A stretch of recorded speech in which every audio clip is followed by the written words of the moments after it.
Muy buenos días, muy buenas tardes, dependiendo de la hora a la que estén viendo la grabación. Soy José Abelardo Heredia Dau, psicólogo, y este video es para la licenciatura en Psicopedagogía, generación 25. La materia es Psicología del Adulto.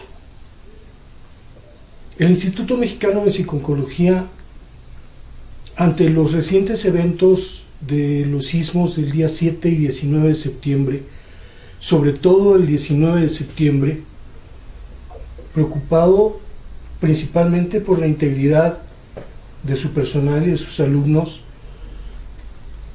diseñó esta forma emergente para que no perdieran más clases, más tiempo de su formación académica ustedes como alumnos.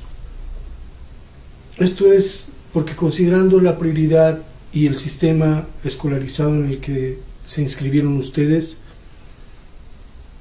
es de vital importancia aprovechar tiempo, pero sobre todo es de vital importancia garantizar su seguridad.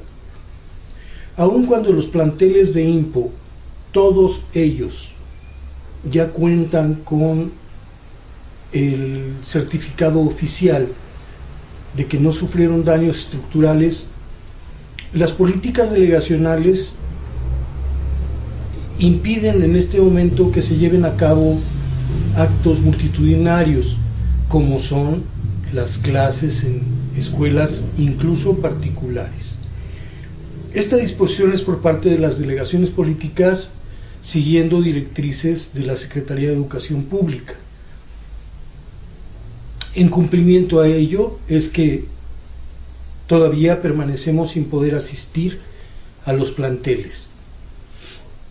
El único plantel que en este momento está funcionando es el plantel de Montevideo, debido a que ahí sí se concedieron los permisos, pero en delegaciones Benito Juárez y Tláhuac aún no. Bien, dicho lo anterior, les reitero, mi nombre es José Abelardo Heredia Dau. Aparece aquí en la pantalla, si es que acaso lo alcanzan a distinguir. Aparece también mi dirección de correo electrónico, la cual se las digo en este momento: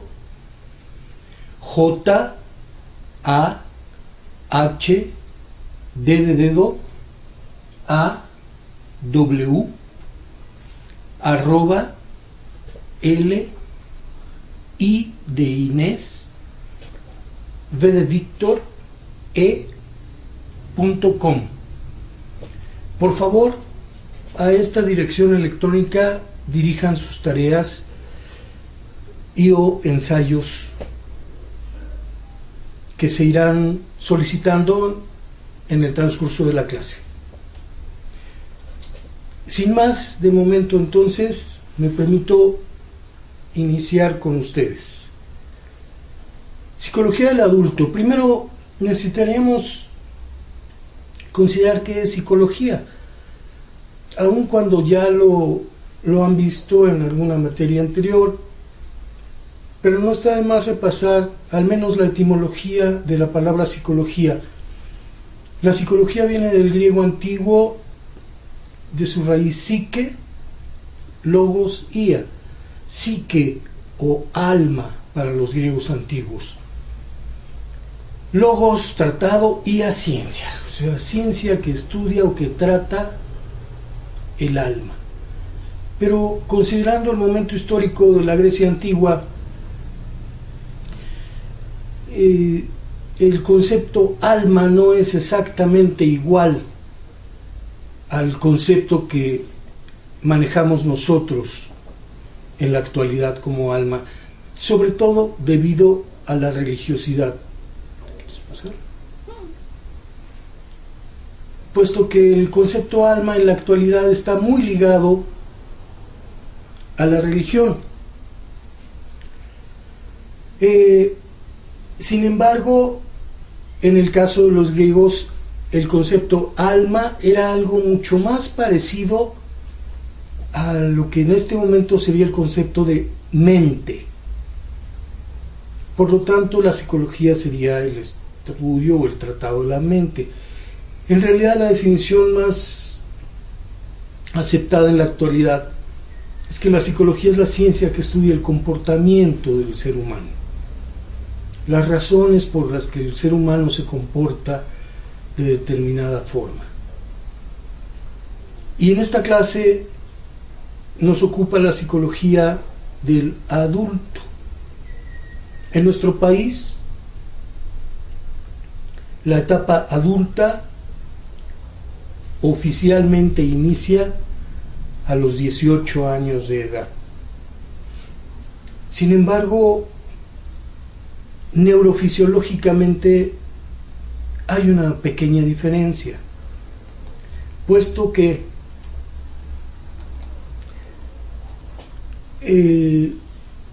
la migración neuronal, la última parte que se cubre es precisamente el lóbulo frontoorbital, lo que está sobre nuestras cejas.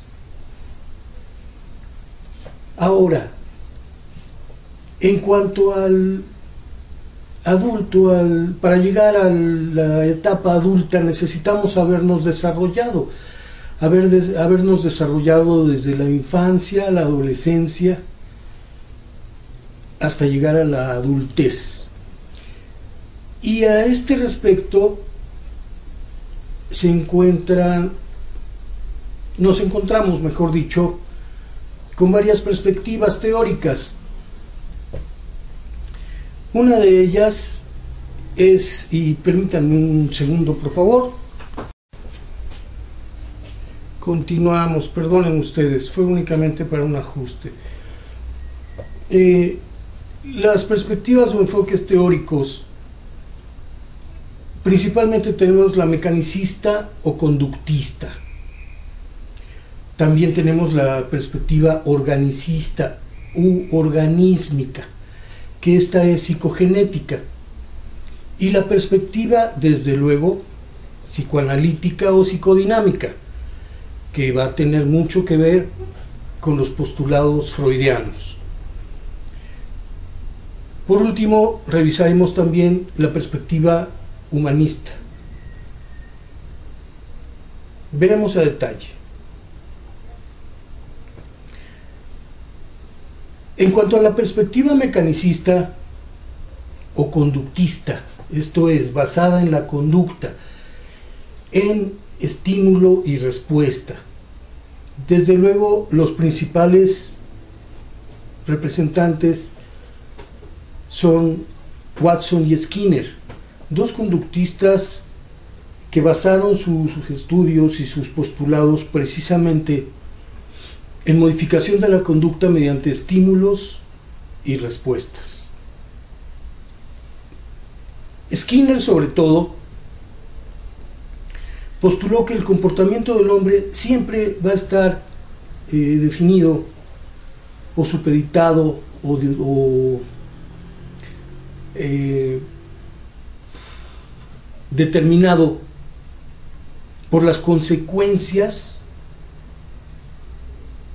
que recibe del medio ambiente, los estímulos, a toda aquella información que produce una respuesta en el ser humano. Esto es, cuando el estímulo es agradable, lo consideramos un reforzador de la conducta. Cuando el estímulo es desagradable, lo consideramos un castigo o un evitador de la conducta, y un inhibidor de la conducta, para ser más preciso. Otro personaje, otro teórico que se adhiere a este postulado mecanicista es Albert Bandura. Albert Bandura, con su teoría del aprendizaje vicario o aprendizaje por modelaje, sostiene que el aprendizaje es totalmente social y que el ser humano aprende únicamente de lo que ve, de lo que observa. O sea, aprende del medio ambiente únicamente. Esto es la base del postulado mecanicista o conductista. Pasemos a analizar otro de los postulados de los teóricos. Recuerden ustedes que todos estos postulados, ninguno de ellos tiene una aceptación general. Ninguno de ellos ha logrado consolidarse como una ley. Por lo tanto, todos son postulados, son teorías, simplemente que sostienen a veces puntos de vista antagónicos. Esto es, muchas veces el postulado o la perspectiva mecanicista va a estar antepuesta a la teoría organísmica u organicista, que es la que vamos a revisar a continuación. Esta teoría, que también se conoce como psicogenética, ¿sí?, es la que propone sobre todo Jean Piaget, suizo. Recuerden ustedes que Piaget incluso propone una serie de etapas en el desarrollo del ser humano, pero concentrándose totalmente en la parte cognitiva, únicamente. Recuerden que principales teóricos de desarrollo existen tres: Jean Piaget en la parte cognitiva o de inteligencia, Erik Erikson en la parte psicosocial, esto es, la resolución de crisis psicosociales según las etapas de desarrollo, y desde luego Sigmund Freud con sus etapas de desarrollo psicosexual. Ya veremos a detalle a cada uno de estos autores. Piaget afirma que el desarrollo del ser humano no depende únicamente de los estímulos externos, sino que ya traemos información genética, ya traemos formación biológica propia que nos permite evolucionar por nosotros mismos, desarrollarnos por nosotros mismos, e incluso nos permite propiciar eventos que ayuden a nuestro propio desarrollo. Piaget habla en su teoría de que está basada en el sistema del andamiaje. Esto es, para Piaget es necesario haber obtenido el primer escalón para poder acceder al segundo escalón. Trato de ejemplificarles algo. Toda vez que la teoría de Piaget se basa en inteligencia, en la parte cognitiva del ser humano, nosotros no podríamos aprender a leer o a escribir si antes no hemos aprendido a conocer las letras, el alfabeto. O no podríamos aprender a sumar y a restar si antes no conocemos los números y el concepto de valor. Les pongo un ejemplo. Si a un niño de 4 años le preguntamos su edad, probablemente nos muestre 4 deditos de su mano y nos diga 4, y tal vez hasta nos cuente 1, 2, 3, 4, pero eso es porque conoce las palabras, los nombres de los números, pero todavía no tiene el concepto de valor, de cantidad. ¿Qué es lo que Piaget postula en su teoría? Necesitamos tener primero los conocimientos básicos para con posterioridad acceder a los conocimientos más avanzados. También Piaget nos dice que este progreso intelectual es un estado dinámico. Nunca dejamos de aprender, nunca dejamos de evolucionar. Aprendemos de nosotros mismos, aprendemos del medio. Él no está peleado con que la persona aprenda de la sociedad, pero no nada más de la sociedad. Podemos aprender de nosotros mismos, podemos aprender por nosotros mismos, no únicamente con estímulos externos. El postulado de Piaget se vuelve muy interesante porque, al igual que el postulado de Freud, las etapas de desarrollo de Piaget concluyen en la adolescencia, en lo que actualmente conocemos como adolescencia, debo aclarar, porque debemos recordar que en tiempo pasado la adolescencia como tal no existía. Únicamente había dos etapas de edad: la niñez y la adultez. En la mayoría de las culturas los niños eran tratados o como adultitos, como adultos pequeños, o simplemente como propiedad de los padres. Y los padres eran quienes decidían la vida y el futuro y el presente de los hijos. Con posterioridad ya se empezó a considerar al niño como un ser aparte, pero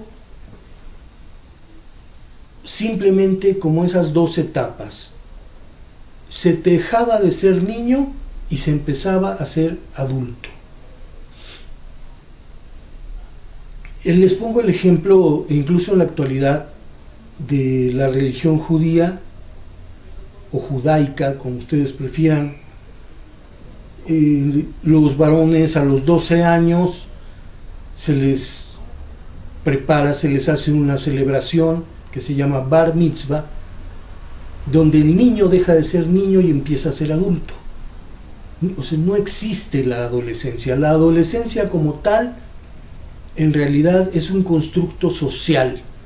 Es algo que se crea socialmente para identificar una etapa más que se considera conveniente.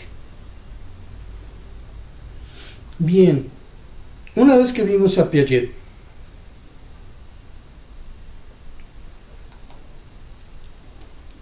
pasemos a un gráfico. Bueno, aquí pueden ustedes ver un gráfico donde están las etapas del desarrollo cognitivo según Piaget. La parte de arriba, que es el enunciado donde dice las etapas del desarrollo cognitivo de Piaget. La primera etapa, que sería esta, del nacimiento a los 2 años de edad, que es la etapa sensorio-motriz. La segunda etapa, de los 2 a los 7 años, sería la preoperacional. La tercera etapa, de 7 a 11 años de edad, sería la de las operaciones concretas. Y finalmente, la etapa que iría de la adolescencia en adelante, que sería la etapa de operaciones formales. Bien, ya tendremos oportunidad de que vean estos gráficos en el aula y que puedan acceder a ellos.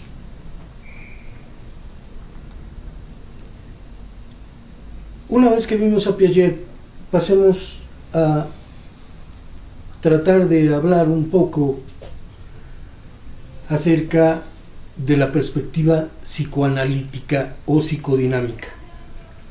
Por supuesto, en cuanto mencionamos psicoanalítico, psicoanálisis o cualquier derivado de la palabra, nos tenemos que remitir al insigne Sigmund Freud.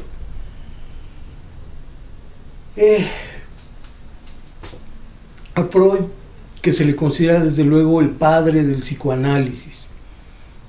Ojo, hay personas que consideran que Freud es el padre de la psicología. No, es el padre del psicoanálisis.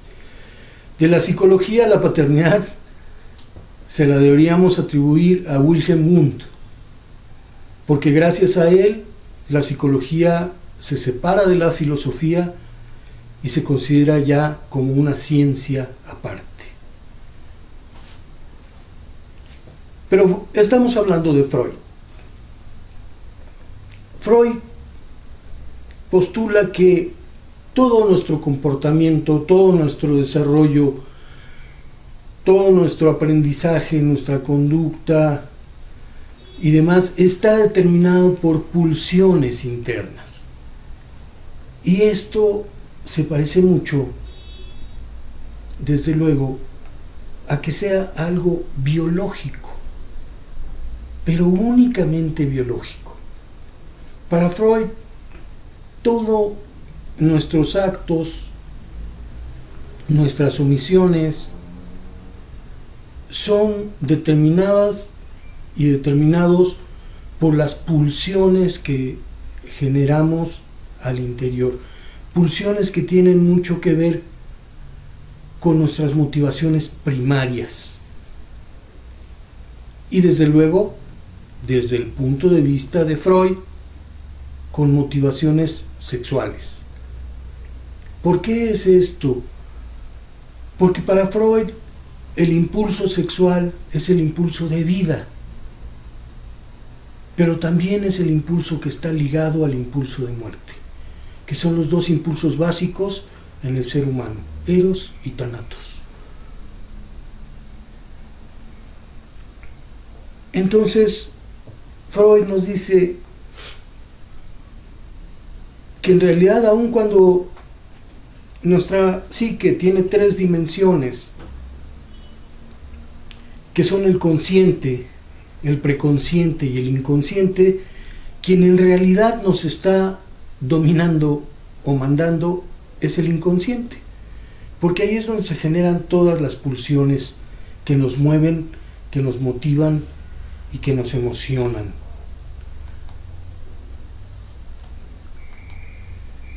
En esto, aquí les tengo. Ahora me voy a mover para acá.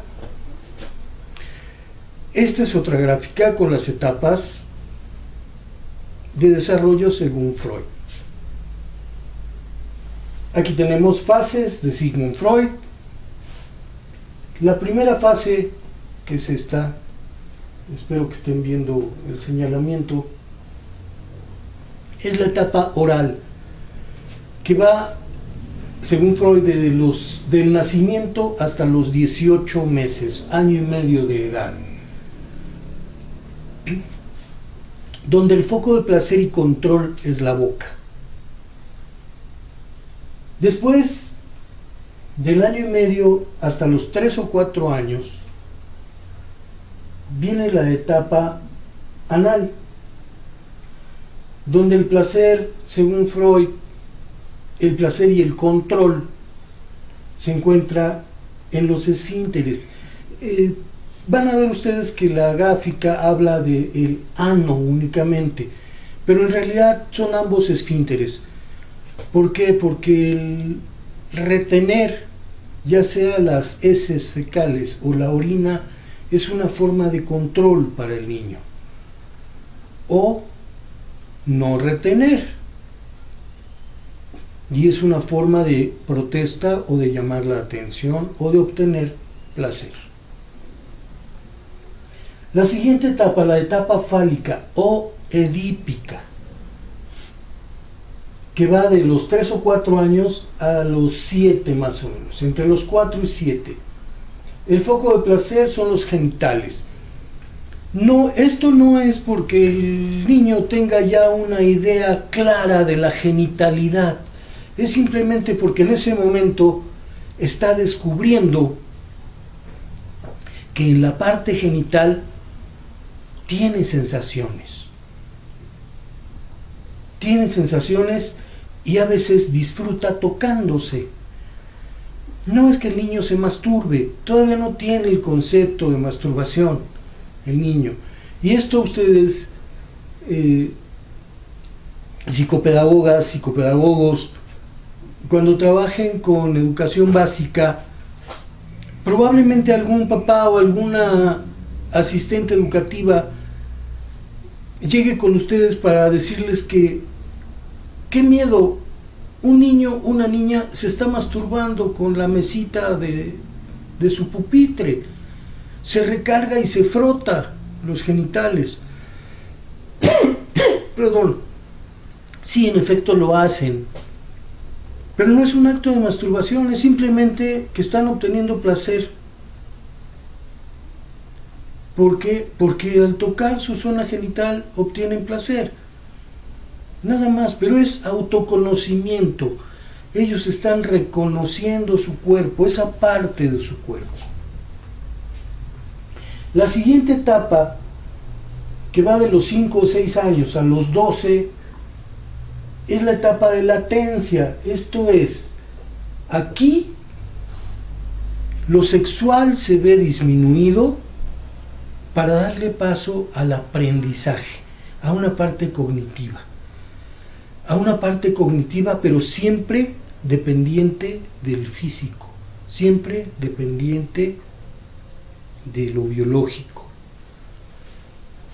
Y por último, a partir de la adolescencia en adelante, comienza la etapa genital.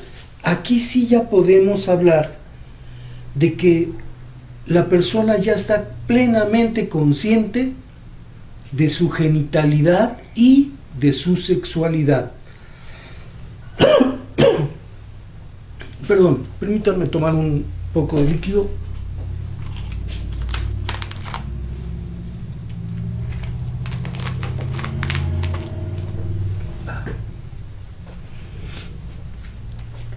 Disculpen ustedes. En esta etapa ya la persona ya incluso ya empieza a ejercer su vida sexual activa. En algunos casos, no en todos. Y esto, para quienes trabajen con niños, con adolescentes, no les dé miedo hablar de sexualidad con ellos. Más vale que estén bien informados a que cometan errores por falta de información. El hablar de sexualidad con los niños o con los adolescentes no es invitarlos a que inicien su vida sexual activa, es simplemente informarlos, y precisamente para que tengan cuidado, para que tomen precauciones y sepan que su vida sexual es decisión propia, pero que debe ser una decisión responsable, una decisión a tiempo y no apresurada, o en muchos casos forzada. Bien, hablábamos del siguiente teórico. En cuanto al humanismo, Erik Erikson también propone etapas de desarrollo en el ser humano. Ahora, para Erikson, las etapas son de crisis psicosociales. Y las crisis psicosociales, en este único caso, Erikson es el único teórico de estos tres que estamos estudiando que lleva sus etapas hasta la adultez tardía, hasta el adulto mayor. Él no se detiene en la adolescencia, él no propone que el desarrollo del ser humano se detenga en la adolescencia. No, para Erikson sí, el desarrollo continúa. Esto es muy importante. Ahora, Erikson nos habla también de valores. Nos habla de valores y nos habla de que las crisis psicosociales se resuelven o no. Y por lo tanto nos vamos a quedar con un valor o con otro. Por ejemplo, al pasar de la adolescencia a la adultez, la crisis que se tiene que resolver en la adolescencia es la crisis de identidad. O se resuelve la crisis de identidad o no se resuelve y se queda difusa la identidad. Así lo propone Erikson. Es una crisis que es identidad versus difusión. Pero no la difusión de difundir una noticia o de difundir un rumor, no, de difuminar, de esfumar, de disolver. A ese tipo de difusión se refiere Erikson. O se obtiene identidad o se dispersa la identidad. Y va a ser un individuo que en realidad no tenga una identidad propia, sino que la identidad la va a ir obteniendo dependiendo del medio ambiente en el que se esté desenvolviendo. Y aquí es cuando vemos adultos emergentes que de pronto no saben lo que quieren, que de pronto no encuentran un trabajo o una actividad que les satisface, que les satisfaga plenamente. Encontramos adultos que cambian de pareja constantemente, que cambian de trabajo constantemente, que cambian de ideología constantemente, a veces incluso de religión. Y bueno, eso es porque están obteniendo su identidad del entorno. Todavía no han conseguido consolidar una identidad propia. ¿Quién soy? ¿Qué hago? ¿A dónde voy? ¿Qué quiero hacer con mi vida? Estas son preguntas de adulto. Y son preguntas que muchos de ustedes también ya deben haber contestado. Y si no, probablemente estén en el proceso de contestarlas. Anoten esto como tarea, por ejemplo.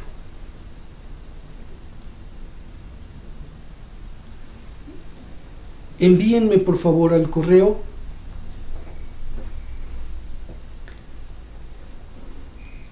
la respuesta a las siguientes preguntas. Primera pregunta: ¿quién soy?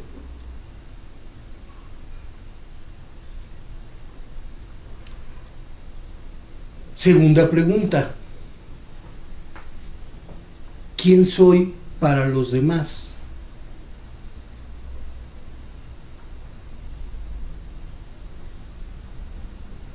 Primera pregunta: ¿quién soy? Segunda pregunta: ¿quién soy para los demás? Tercera pregunta: ¿quién quiero ser?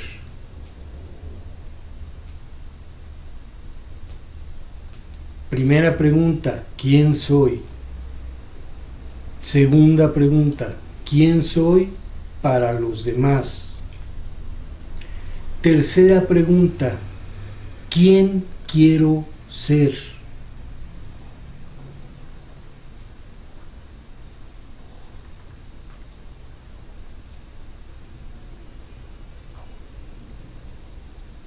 Esas tres preguntas, por favor, cada una de ustedes las plantea, las reflexiona, las responde y me las envían a mi correo, por favor, antes de la siguiente clase.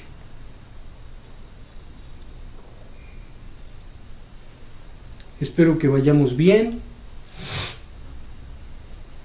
Recuerden que acabamos de ver a tres grandes teóricos, o los tres principales teóricos que nos hablan del desarrollo de la niñez a la adultez. Jean Piaget con su desarrollo cognitivo, Sigmund Freud con su desarrollo psicosexual y Erik Erikson con su desarrollo psicosocial. Continuemos entonces. En estas siguientes gráficas que les pongo aquí,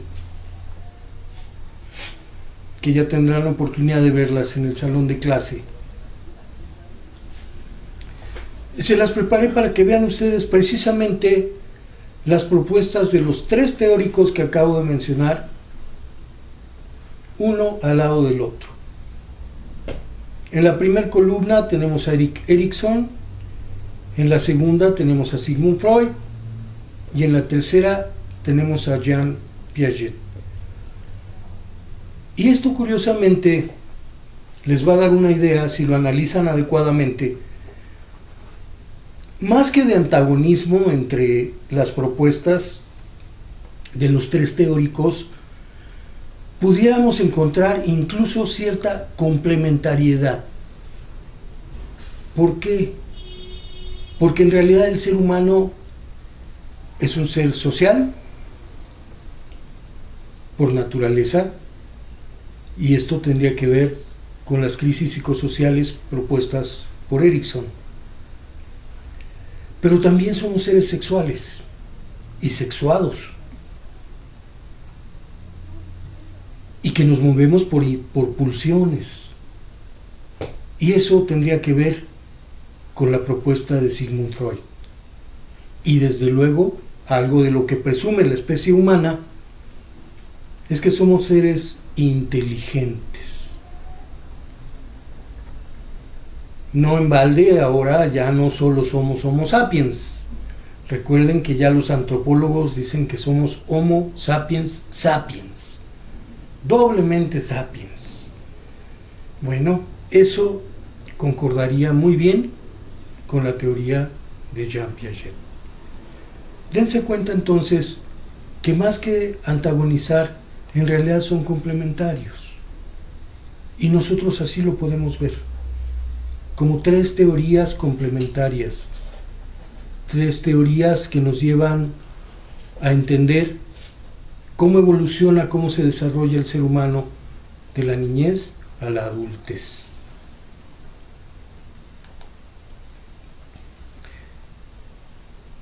Parte de la teoría de los humanistas también consideran que la persona por sí misma tiene la habilidad de manejar su vida y de propiciar su propio desarrollo. Esto, uno de los representantes más conocidos de esta teoría de los humanistas es Abraham Maslow.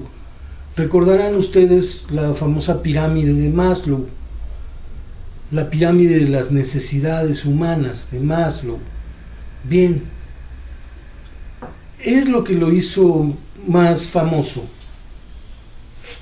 Sin embargo, recuerden que esa famosa pirámide Maslow la diseña a petición de un consorcio socioeconómico. Por eso él la representa como una pirámide que ya por sí misma es una estructura sólida, rígida. Pero sin embargo, si analizamos las necesidades que plantea Maslow, sería más un ciclo que una pirámide. Pero él lo plantea como una pirámide, puesto que a él le hacen el encargo de que haga el estudio, sobre todo basado en lo económico, en un desarrollo económico. Y desde luego, al momento de llegar a la cúspide de la pirámide, de una manera económica. Por supuesto, nadie quiere retroceder. Sería llegar a la cúspide y mantenerse en la cúspide de la pirámide. Por eso Maslow es el principal representante de la perspectiva humanista en cuanto al desarrollo, las necesidades humanas. Aquí la famosa pirámide, muy sencillita, ya después la veremos más a detalle. Si es necesario, si ustedes lo consideran necesario, ya lo veremos más a detalle, y veremos que incluso los 3 primeros escalones no son necesariamente humanos, necesidades humanas, sino que muchos animales comparten ese tipo de necesidades con nosotros los humanos. Bien, para la mayoría de los teóricos, y entre ellos debo citar a una autora norteamericana que en su bibliografía está el libro de ella, Diane Papalia. Para Papalia, la edad adulta es el lapso comprendido entre los 20 y los 40 años de edad. Esto es, la edad adulta emergente e intermedia.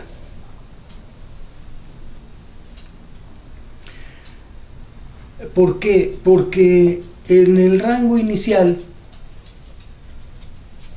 lo que sería la edad adulta emergente, estaría entre los 20 y 25 años. Ahora, por favor, recuerden ustedes, la teoría tiene que generalizar. No podemos teorizar sobre asuntos especiales, sobre ejemplos individualizados. Se tiene que tomar la mayoría, se tiene que tomar lo que es estadísticamente significativo.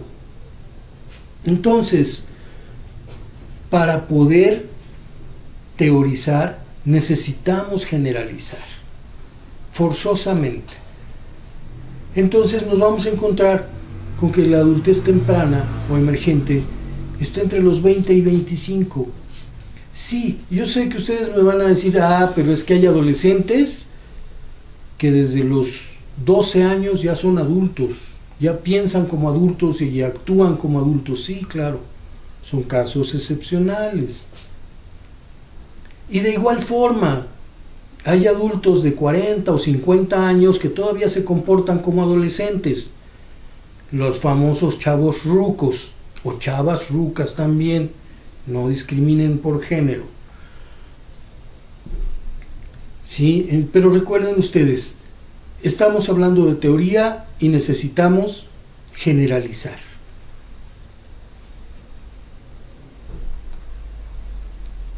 Después,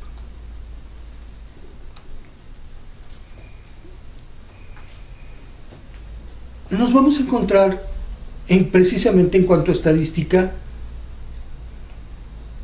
nos vamos a encontrar con que en México la pirámide poblacional está sufriendo un cambio. Está sufriendo un cambio porque estamos dejando de ser un país de jovencitos, de niños, para convertirnos en un país de adolescentes. Esto es, cada vez hay menos niños y hay más adultos. Y esto tiene una razón de ser. Cada vez son más las parejas que deciden casarse o vivir en unión libre sin tener hijos o solamente teniendo un hijo. Y debido a los avances en la medicina y a los avances en la seguridad social, la expectativa de vida de las personas adultas se ha extendido. Por lo tanto, los viejitos mueren menos, pero los niños nacen menos también. Entonces, se está dando el fenómeno de inversión en la pirámide poblacional. Poco a poco, México se está convirtiendo en un país adulto. Poco a poco, pero tal parece que irremediablemente. Ahora, el desarrollo de la persona inicia en el momento de la fecundación y concluye hasta el momento de la muerte. El ser humano nunca deja de desarrollarse. El ser humano, mientras vive, se desarrolla, crece.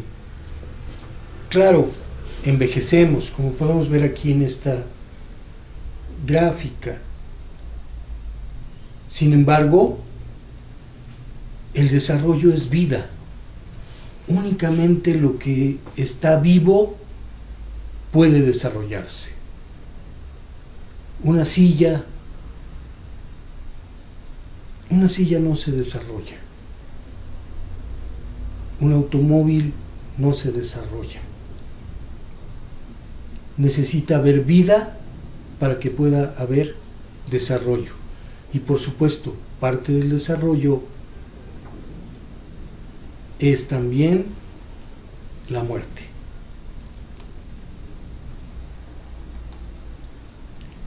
Bien,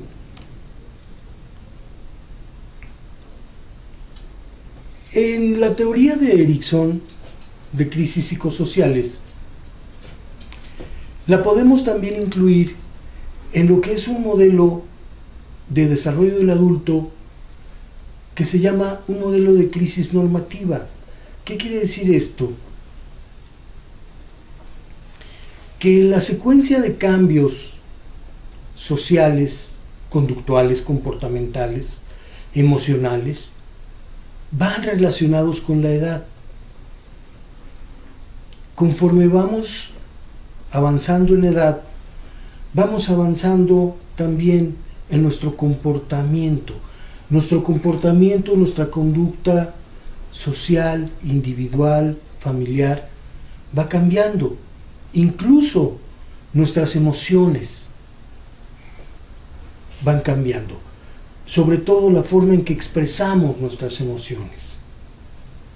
Tal vez de niños, al momento de sentir una emoción, la expresábamos tal cual. Ya en la adolescencia aprendimos a controlar la expresión de la emoción. Recuerden ustedes que las emociones no se controlan. Lo que podemos controlar es la expresión de la emoción. Pero la emoción es incontrolable. La emoción surge. La emoción brota.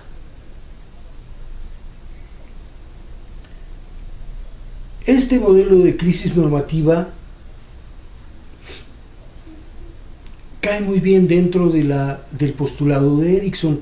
Hay otro modelo que se llama programación de eventos. Y aquí es cuando la persona va midiendo el desarrollo de su vida según los eventos que va viviendo. Por ejemplo, desde luego el nacimiento sería un evento determinante. Con posterioridad, a lo mejor el preescolar, el terminar la educación básica, el ingresar a la educación superior, el obtener un título universitario, el obtener el primer trabajo. Todo esto es una serie de eventos, y dentro de esa serie de eventos, dentro de esta programación de eventos, cada individuo le da una valoración diferente a cada uno de los eventos. Por supuesto, el matrimonio, tenemos que hablar del matrimonio, de la vida en pareja. Es uno de los eventos más importantes en la vida de cualquier persona.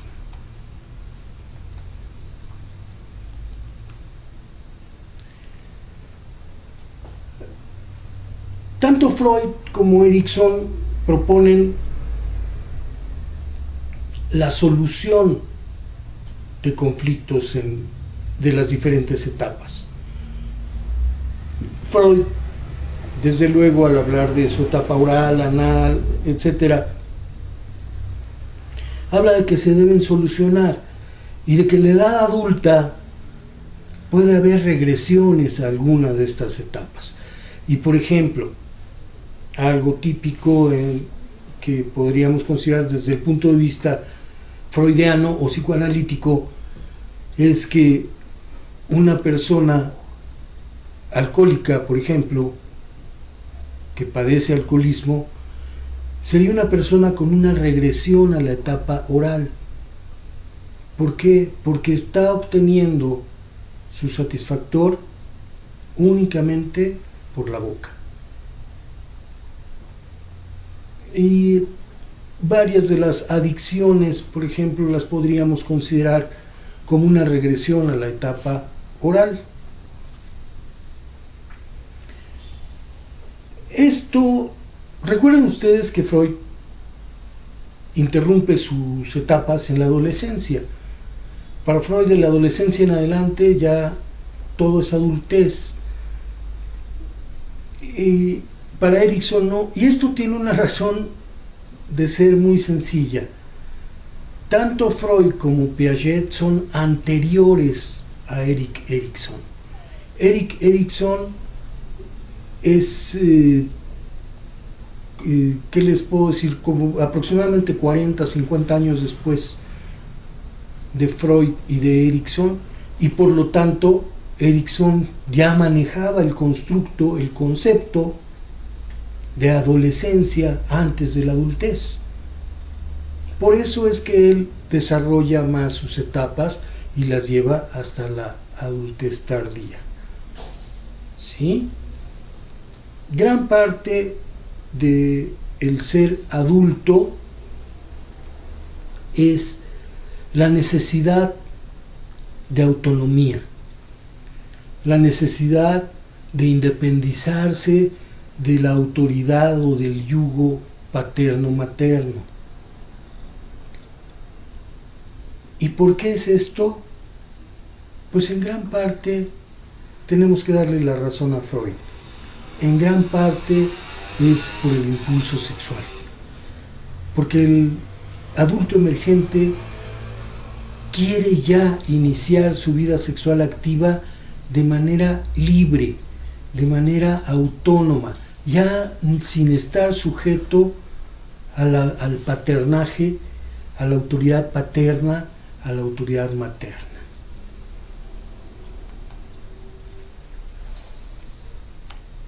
Y a medida que van resolviendo esta situación, primero, desde luego, deben resolver la parte económica. Si quieren una autonomía real, necesitan tener una autonomía económica, y para esto necesitan tener ingresos propios. Pero para tener ingresos propios necesitan trabajar.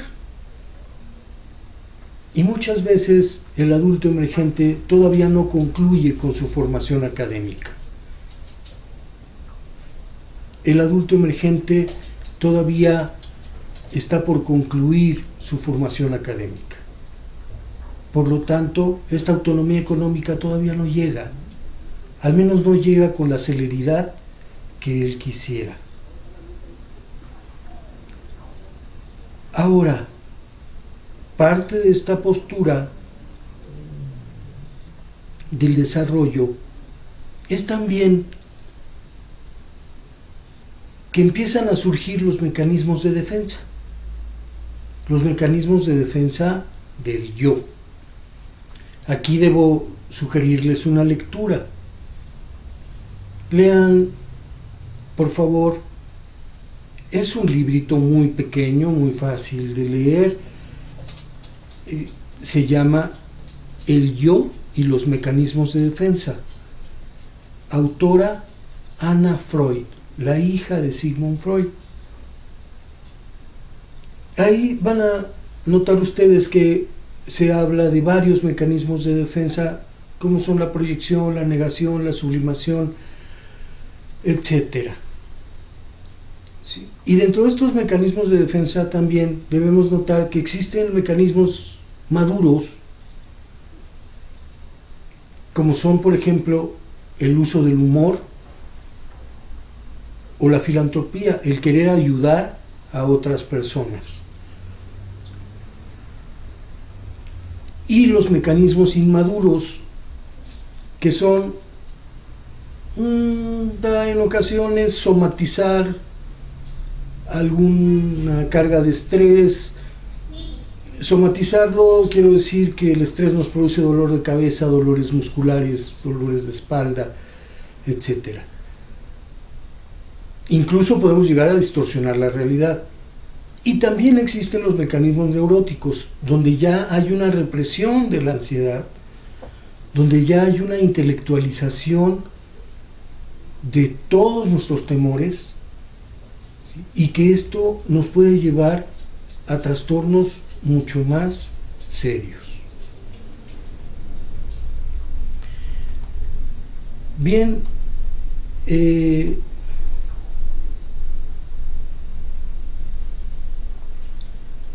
la actualidad, no. Por el momento vamos a concluir la sesión con esto que hemos visto. Van a tener entonces, alumnos, dos tareas. La primera tarea fue la que les comenté más o menos a la mitad de la sesión, y son 3 preguntas que deben contestar. Primera pregunta: ¿quién soy? Primera pregunta: ¿quién soy?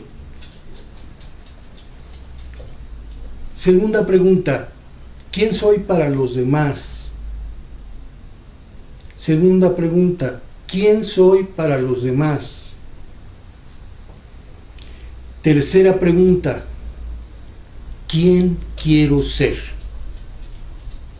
Tercera pregunta: ¿quién quiero ser?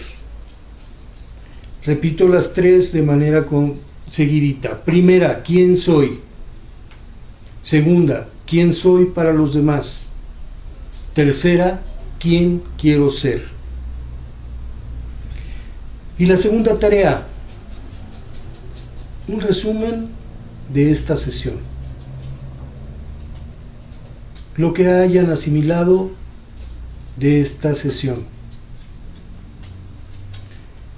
No me queda más que agradecerles su atención y espero muy pronto poder saludarles en persona en el salón de clases. Les recuerdo, soy José Abelardo Heredia Dau, psicólogo, y mi dirección de correo electrónico es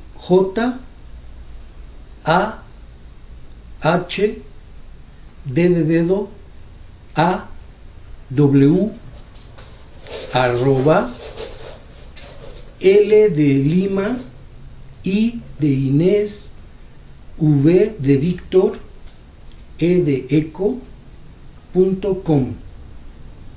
Por favor, a esa dirección electrónica háganme llegar sus tareas.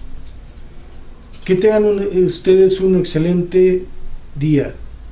Hasta luego.